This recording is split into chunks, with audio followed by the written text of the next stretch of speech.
Where's the impact? I'll be right back. Glad you're here. Good to see everybody. All right. Are we ready, everybody? Yeah, we're ready. Okay. Good morning, North Carolina. Good morning. And good morning to our brothers and sisters in our sister state, Wisconsin, and to all the people of these United States. We welcome you to this media event sponsored by the North Carolina Poor People's Campaign in league with our national co-convener and our native son, the Reverend William J. Barber II. So we welcome you to this space. We have much to discuss today in a short period of time, but it's a beautiful sunshiny day despite what we endured just a few days ago, showing that there are ups and downs as we are on this trek toward justice, toward humanity, toward equity, toward tremendous possibility of all of the world's people. But we're going to keep on walking, keep on talking, and moving forward together. That's right. So I am Joyce Hobson Johnson, one of the tri-chairs. I'm joined here with my other tri-chairs, Reverend Hannah Broom and Mrs. Ana Blackburn. But we want to move swiftly to why have we called you here? What is our purpose? With all of what we're doing, we always need to stay steadfast on our purpose. That's right. That's right. So for that, we are pleased to introduce you to some and really re-meet for others, the Reverend Dr. William J. Barber II. Yeah. All right. I want to ask the tri-chairs of North Carolina to come as COVID close safe we can be. And I want to thank all of the media for coming and those that are online, and be very succinct this morning. On the last Monday in this month,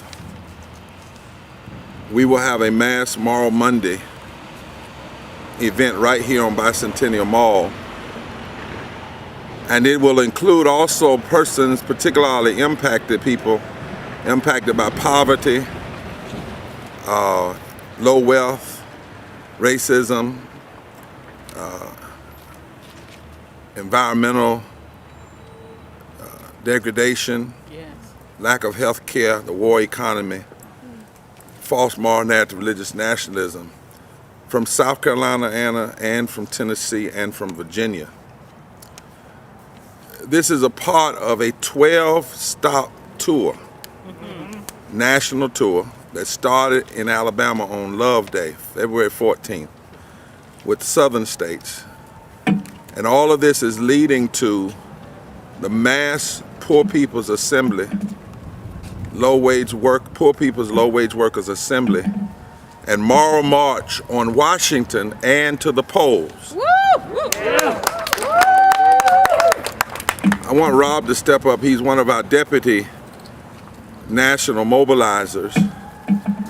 And for this event in Washington, we have now 45 state coordinating committees, over 2,500 clergy of every different faith in this country, over 12 denominational bodies, and over 200 partners. But most importantly, we are mobilizing among the 140 million poor and low wealth people in this country. That's right. That's right. 43% of this nation, a shameful number, 52% of our children, those who have been made poorer even during COVID, who have decided that somebody's been hurting our people and we won't be silent anymore. And the mobilization is for three purposes. It's a mobilization and it's an organizing. Number one, we're mobilizing to shift the moral narrative in this country. Because on June 18th, it will not be people speaking on behalf of people, but it will be people who are impacted by what we call the 5 interlocking injustices: systemic racism, systemic poverty, ecological devastation, the denial of health care, the war economy, and the false moral narrative, religious nationalism. They will be coming and speaking to the nation, putting a face on the 140 million. 66 million of that 140 million are white. Yes, they are. 26 million are black. 38% of Latinos are poor and low wealth. 38% of indigenous people, over 20% of Asians, 73 million women. And during COVID, billionaires made $2 trillion so far, Shame. while 8 million more people fell into poverty. Mama. Oh, shame. If the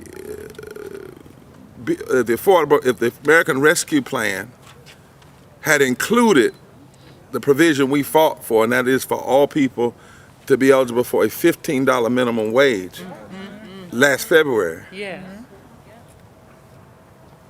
41% of African Americans would have been lifted out of poverty and low wealth, That's right. and 31 million Americans. Yeah. We did do a little child tax credit, but now it's gone, and so the millions of children that were lifted out of poverty have been thrown right back into poverty. Shame. And so what we're saying is this mass moral gathering on DC, listen, it's a poor people's low wage workers assembly and mass moral gathering on Washington and to the polls, because poor and low wealth people now make up 30% of the electorate. All right now. And in some states, when the election is within 3%, in the presidential election, 45%. In North Carolina, if just 19% of poor and low wealth voters that are already eligible to vote were to be moved to the polls and vote, they could determine who sits in the Senate, who sits in the presidency. Just 19%, not 100, not 30%, not 40. And in 15 states, the percentage is between 1% in Michigan and 20-some percent in some of the southern states. But there is a power that poor and low wealth voters have throughout this country. And we're mobilizing to, first of all, change the moral narrative. Somebody say change the moral narrative. Change the moral narrative. By changing the narrators. Say that. Change the narrative. So we're gonna put a face on these numbers. Secondly, we are mobilizing to build power. So from June all the way to the midterms and beyond, we're gonna be intentionally mobilizing what one study calls the now awakened sleeping giant, which is poor and low wealth people. Remembering that Dr. King said that voter suppression and segregation were all stratagems to try to keep the masses of poor Negro people and the masses of poor white people from coming together and forming a political bloc that could fundamentally shift the economic architecture of the nation. That's right. So we're not listening to what the pundits say about how the midterms are going to turn out. We're mobilizing the people. And we're mobilizing from the mountains of North Carolina to the sand hills of North Carolina. We're mobilizing in this city and in the road. Mobilizing from Appalachia to Alabama. We're mobilizing with Kansas farmer and fast food workers. From upstate New York all the way to the Tenderloin in San Francisco. And people are coming together. And then the third thing we're doing is we're putting before, that day we will put before the nation our third Reconstruction agenda that has been vetted by economists who say not only is it a moral agenda, it's an economically sound agenda. That's right. It's an agenda that says why we must have living wages and guaranteed housing and guaranteed health care and how we must protect people's lives and how we are losing by not doing these things and we could be gaining. For instance, for the media, if we paid everybody a $15 living wage right now, not only would it lift 31 million people out of poverty and low wealth, it would pump $330 billion immediately into the economy. Yeah. Immediately into the economy. So poverty as it exists doesn't have to exist. It's not personal choices, it's policy decisions. That's right. It's policy decisions. And so changing the moral narrative, say changing the narrative, Change the narrative. building power, Building power. and putting before the nation a third Reconstruction agenda Putting before the nation a third Reconstruction agenda. that has 14 points in it that talks about are the things that we need to do if America is serious about addressing a reality that's now facing almost 50% of its people. I want you to get that almost 50% of our people are living in poverty and low wealth. And even during COVID, something is wrong with the moral conscience of this nation. That's right. That even during COVID, we've not found the capacity to at least guarantee people health care and guarantee them a living wage. And the people who have been hurt the most are poor and low wealth people, which leads me to my final point.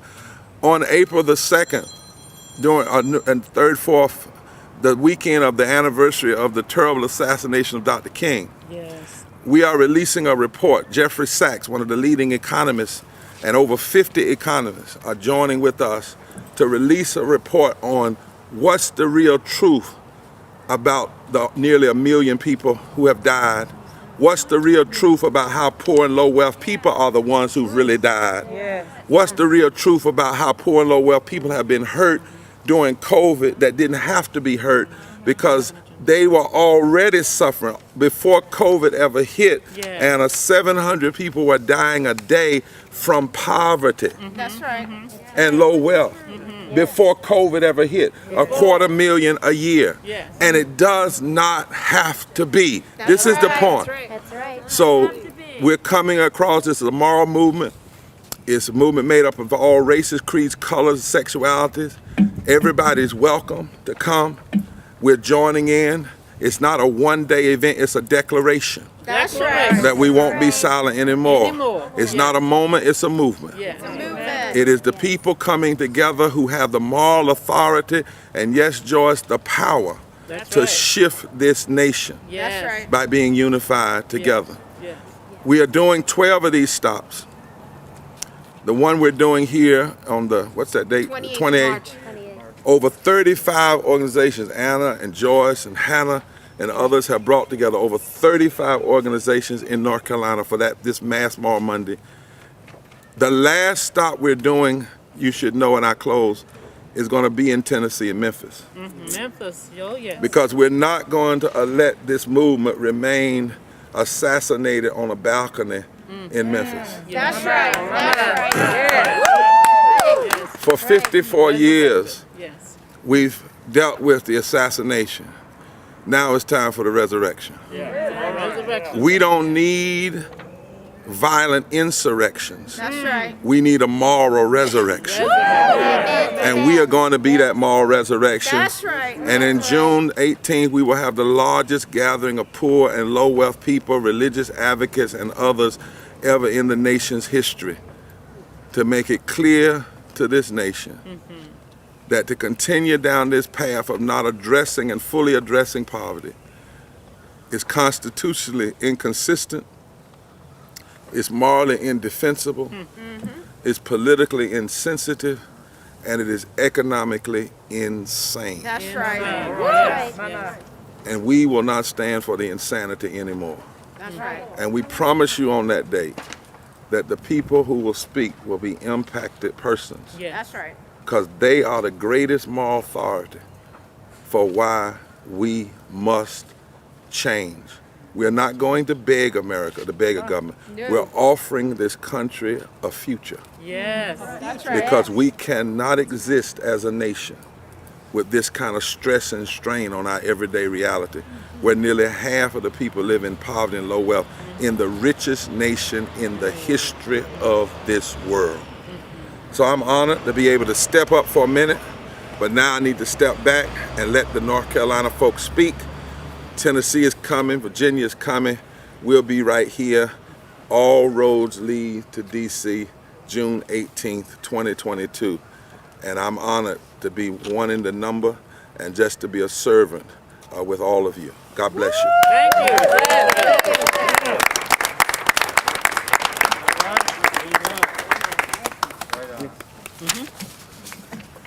Good morning. Good morning. My name is Dennis Gaddy. I currently serve as the Criminal Justice Chair for the NAACP of North Carolina. I'm also a member of the North Carolina Second Chance Alliance. And I want to talk about a personal thing with me around how the voter suppression impacted me. All right. Just a few points first, some quick hitters.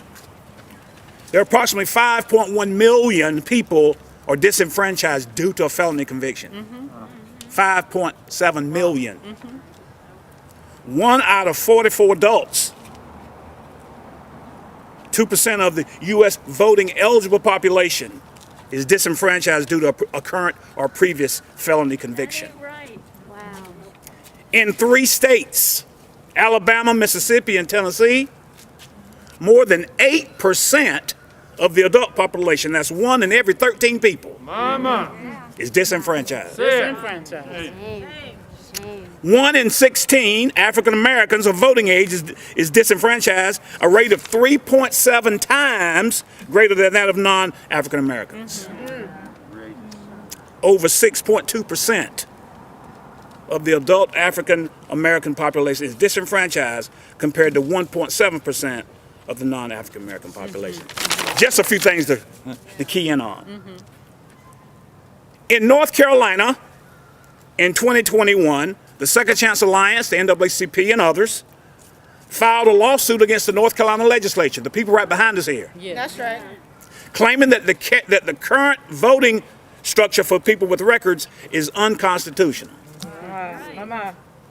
We are arguing that a person should be eligible to register and vote after completing their jail or prison sentence, even if they're still on probation. Yes. That's right. Yes. If a person is working, paying taxes, That's right. contributing to his or her society, That's right. we believe they ought to be able to vote. Yes. Now let me tell you my story. I spent 5.5 years in the North Carolina Department of Corrections because of some poor choices I made.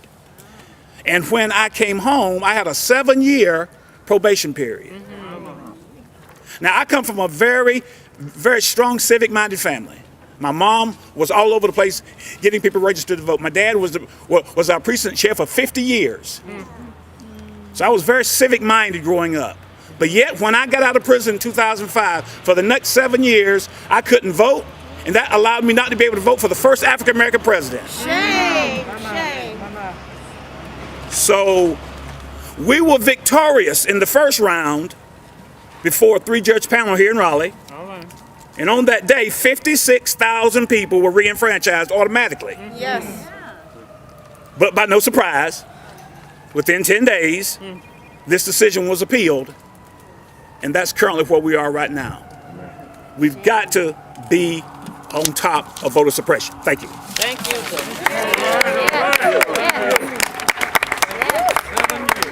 Let me make one clarifying piece, and I'm glad Dennis raised that, because it's important for the media and others when they understand this movement. So I speak about poverty, and Dennis Gaddy talks about voter disenfranchisement and felony disenfranchisement. You say, well, how does that work?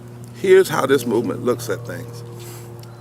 When we talk about racism, we look at it through the premise of racialized voter suppression, mass incarceration, denial of immigrant justice for immigration rights, and the continuing mistreatment of indigenous people. That's right. When we look at poverty, we look at the lack of living wages, the lack of guaranteed income for the most hurtful among us, lack of housing. We look at ecological devastation. We look at what's happening in the climate. When we look at the denial of health care, we look at how 87 million people in this country are either uninsured or underinsured. And we're the only country of the 25 wealthiest countries in the world that doesn't offer some form of health care, guaranteed health care. We look at the war economy. We look at the fact that we spend 54 cents of every discretionary dollar on the war economy and less than 16 cents on things like education and health care. And then when we look at the false moral narrative of religious nationalism, we look at how there are persons who try to say faith in the public square should only be about being against abortion, being against gay people, being for tax cuts, and being Republican or so. But in addition to that, we see that the same persons politically in state capitals and in the Congress that would vote to deny somebody who's paid their debt to society the right to vote also vote against living wages. That's right. And oftentimes people of different races, creeds, and colors don't see that. And so somebody goes in that community and says, I'm here to try to protect your vote and protect it against fraud, and fraud becomes a code word for black and brown people. The people they're talking to, particularly in poor and low wealth community, don't realize that same person that will deny him his felony re-enfranchisement is also denying you a living wage. Yes. And the majority of the people being denied a living wage are white in number, numerical number, not in percentage. Yes. Our movement is making these connections. And so you will see in June, somebody like Dennis Gaddy, who's black, but he's also going to be standing right beside a young man I met in Hazard County, Kentucky, who's white, who people don't bring together. And guess what? His story sounds just like yours. That's right. That's the uniqueness about this Poor People's Low Wage Workers Assembly Moral March on Washington to the poll. We are committed to the bringing together of folk who often have been divided so that other folk can have political power. And we're not allowing, we're saying no more to that. No more. And so and even with our speakers, we always tell folks, make the connections. Make the connections. Make the connections. One of our workers in North Carolina is a fast food worker who had voted all her life Republican. We're not against Republicans or against Democrats. We're for what's right and what should be done. But what she said when she came to the movement, for years she did not know that the very people she was voting for, on the one hand, were blocking her health care and blocking her living wages. We believe if we can put a face on this, it can fundamentally shift the politics in this nation. That's right. And that's the point. That's right. That's the point. That's the point. Thank you so much. Thank you. Thank you.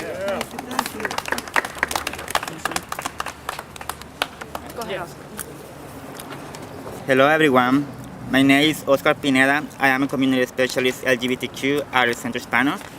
I am originally from El Salvador, but currently I am a resident of North Carolina. I define myself as a Latino, queer, and undocumented immigrant. I came to the United States 5 years ago. I have witnessed and experienced firsthand how hard people in my community work. However, regardless of how many hours we work or jobs we have, our economic situation almost never allowed us to leave poverty. We as immigrants contribute greatly to the development of this country. There is not a single house in this country, restaurant, kitchen, or field that has not been worked by an undocumented immigrant. Yet, we are paid less, have no benefits from the government, no access to healthcare, and experience discrimination. I stand here today as a single voice for the 11 million of undocumented immigrants living in the shadows within the United States, fighting for a better opportunity, better salaries, and a better life. Immigrants are essential to our communities, and we deserve an immigration reform. That's right. We want to live without the fear of our families being torn apart by ICE. That's why we support and invite our community to come together on March 28 back in Bicentennial Plaza as a coalition in preparation to march into Washington, D.C. on June 18. It is time to raise our voices louder. We advocate for an inclusive solution, a response for the undocumented immigrants. This country requires and deserves an immigration system with a human face. We all count, regardless of our origin, skin color, beliefs, place of residence, social class, or political party affiliation. Thank you. Thank you.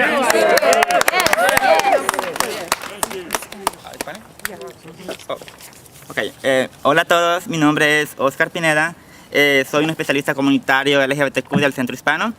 Soy originario de El Salvador, pero actualmente vivo en Carolina del Norte. Me defino como un inmigrante latino, queer e indocumentado. Hace 5 años llegué a los Estados Unidos. He sido testigo y he experimentado de primera mano lo duro que nuestra gente trabaja en este país. Sin embargo, a pesar de las muchas horas que trabajamos o los múltiples trabajos que tenemos, nuestra situación económica casi nunca nos permite salir de la pobreza. Nosotros como inmigrantes contribuimos de manera significativa al desarrollo y crecimiento de este país. No hay una sola casa, cocina de restaurante o campo que no haya sido trabajado por un inmigrante indocumentado. Sin embargo, nos pagan menos, no tenemos beneficios del gobierno, no tenemos acceso a la atención médica y experimentamos discriminación. Hoy estoy como una de las voces de los 11 millones de inmigrantes indocumentados que viven en las sombras dentro de los Estados Unidos y luchan por mejores oportunidades, mejores salarios y calidad de vida. Los inmigrantes somos esenciales para nuestras comunidades y merecemos una reforma migratoria. Queremos vivir sin el temor de que ICE separe a nuestras familias. Es por eso que apoyamos e invitamos a nuestra comunidad a unirse el 28 de marzo próximo en el Bicentennial Plaza como una coalición en preparación para marchar en Washington, D.C. el 18 de junio. Es hora de alzar nuestras voces más fuerte. Abogamos por una solución inclusiva, una respuesta para los inmigrantes indocumentados. Este país requiere y merece un sistema migratorio con rostro humano. Todos contamos, independientemente de nuestro origen, color de piel, pensamiento, lugar de residencia, clase social o afiliación política. Gracias.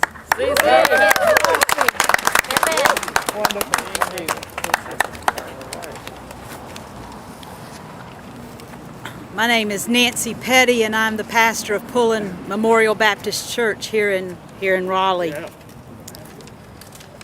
Moral narrative. Well, a narrative is a story, and we live by stories. That's right.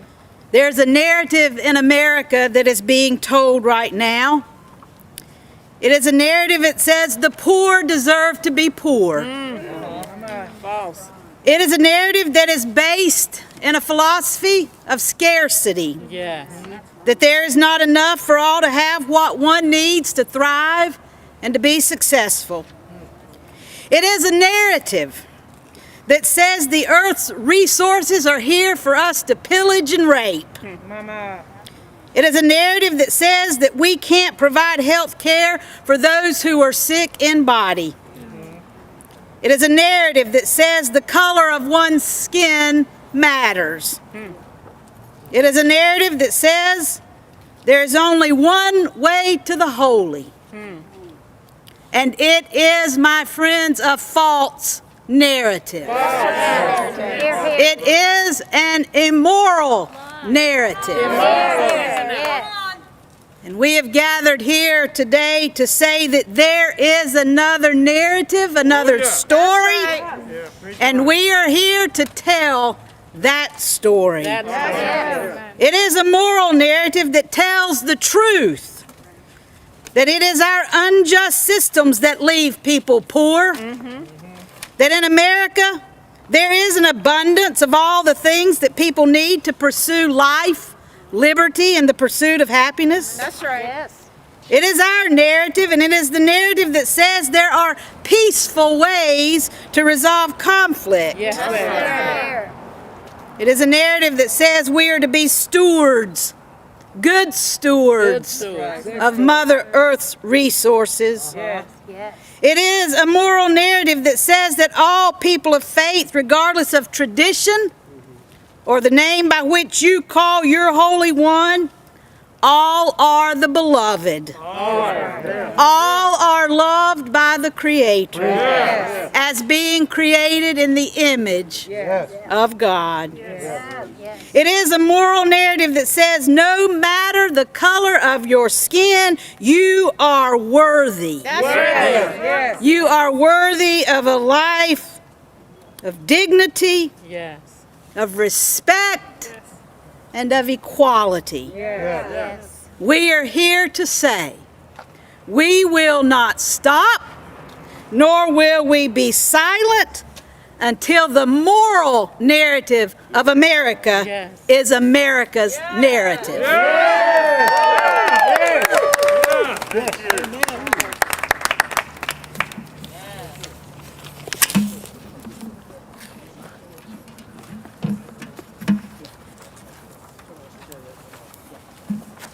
Good morning, North Carolina. Good morning. I bring you greetings. I'm one of the tri-chairs, Ana Blackburn. We want to say that on behalf of the tri-chairs and the coordinating committee, we thank you for being here with us. And we want to say, remember that the roots of Moral Monday began right here 8 years ago.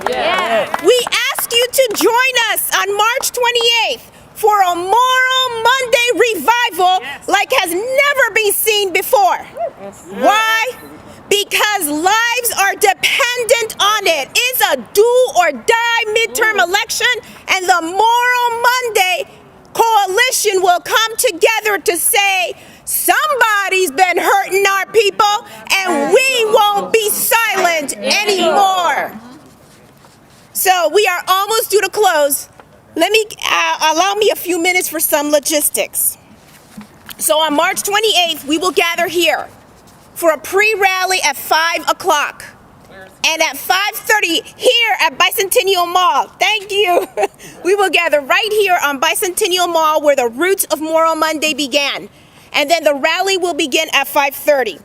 I want to say that the Poor People's Campaign has the More Tour, like Dr. Barber said, traveling across 10 states. On that same day, we would be joined by Wisconsin also having the More Tour stop there. So on the 28th, we will have 2 stops, Wisconsin and North Carolina. Yes. Here in North Carolina for the More Monday Revival, we will be joined by regionally Virginia and South Carolina. We'll be bringing our people to join with us. We invite everyone to join with us. So they are coming from Virginia and South Carolina. We have low-wage workers organizing with SEIU, community members from Chester County, South Carolina, at the GITI tire plant will all be joining in here with us in Bicentennial Mall. We want to say that if you need to connect with us, you can connect with us at poorpeoplescampaign.org. You can also connect with us on our Facebook page, which is North Carolina Poor People's Campaign, a national call for moral revival, or just at PPCNC on Facebook. The event is set up. You can click on to for an RSVP to March 28th, and partners can sign up right on the event page as well. And as we know, electronics are our best friends and our enemies. So at this point, we're hoping Wednesday that you can go straight to our webpage, all right, which is ppc-nc.org, where you can do the same thing. Register for the 28th, register for June 18, and register for our coalition partners. But you currently can do that on our Facebook page. So we also want you to find us on Twitter, NC_PPC, and on Instagram, North Carolina _PPC. We gather because it is a do or die situation for many. Because the policies here in North Carolina was what brought the Moral Monday Coalition together. We are now facing statistics that say that because North Carolina decided to be one of those states not to take and extend Medicare, we have over 2,000 people annually dying because we didn't expand. And if we would have expanded, 30,000 military personnel would have benefited from that. We have countless immigration bills that continually oppress our community and keep them in the shadows. This is the reason why we came together in 2008. This is the reason why we say come back on March 28th, because here we will gather as one voice to propel us into June 28th to march as a state with over 42 other states and across the nation of people that will join to say, no more, basta, it is enough. So we thank you and we ask you and invite you to go to the webpage and visit and click at the bottom of the webpage where it shows the stats of North Carolina, where it shows that 2 million make under $15 an hour, where it shows that over 9,000 people in North Carolina are homeless, where it shows that 1 million people in North Carolina are uninsured. These are the reasons why we march. These are the reasons why we come together. We are going to put a face on the tragedy of the bills that this state, under the representatives and the leadership of this state, keep our people down, keep our people oppressed. Same. We say it is time. We were born for a time like this. We must come together. It's do or die. March 28th, right here at Bicentennial Mall. Thank you.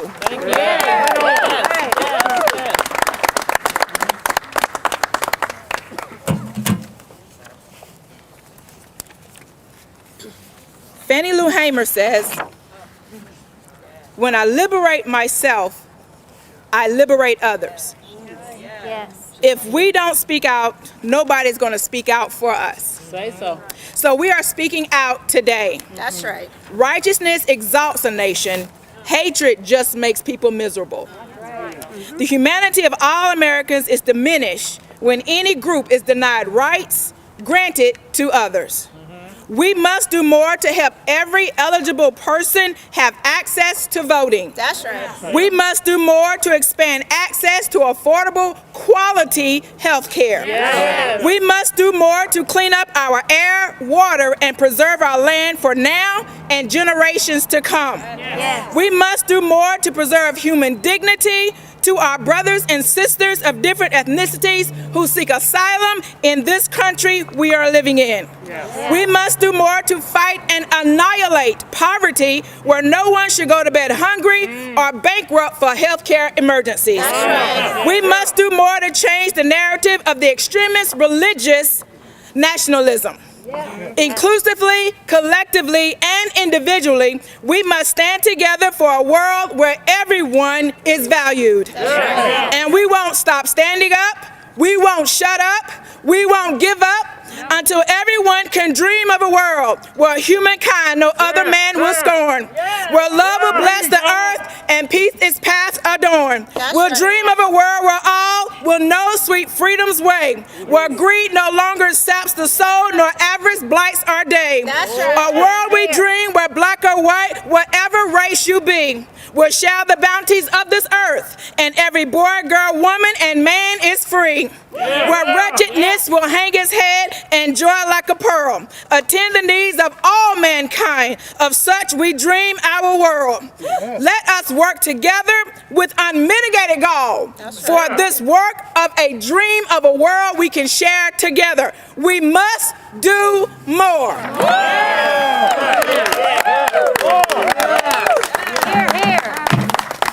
I wanted to give two further details. On March 28th, because the Poor People's Campaign believes in facts and we believe in science, we want to ensure that it's very important that you know that during the pre-rally, Healthier Together, one of our coalition partners, will be set up for those that want to be vaccinated, for those that need to be tested, and we will have PPEs on site for everyone. Why?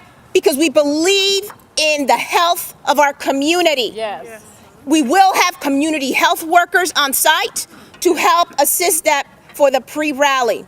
We also want to not neglect on our part to state that we have over 35 partners that will be joining with us. And I really want to take just a very short minute just to highlight that we do have partners here today that have joined us, and that is El Colectivo, El Centro Hispano, Healthier Together, North Carolina Coalition for Justice, WILPF, Second Chance, Beloved Community, Fight for 15. They are coming back on the days, and we invite everyone that's watching, and we thank South Carolina and Virginia for joining us on that day. We thank you. Much love and blessings. Thank you. Can I get you to say real quick, all roads lead to Washington on June 18th. Okay. Go ahead. All roads lead to Washington on June 18th. Woo! One more time. 22 afterwards. Action. Upside down. Oh, sorry.